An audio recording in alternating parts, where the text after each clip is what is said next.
Hi guys, in this video I'm going to show you how to make your TikTok account not private.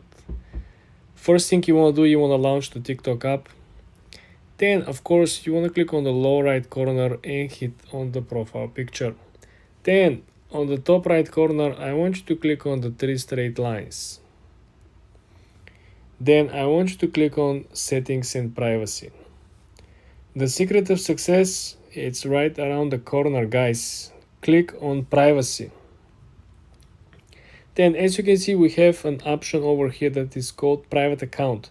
If this was on, like for example now my account is private, right? So if you go over here, boom, on the top of my channel it says private account. Now let's make this account not private. Go back to the same option, click on privacy, and then click back. This is what is going to change. Anyone can see my content, anyone can view, comment on my public post, anyone can download my videos, anyone can duet my videos, and anyone could stitch their comment to my videos as well. So this is what we're going to do.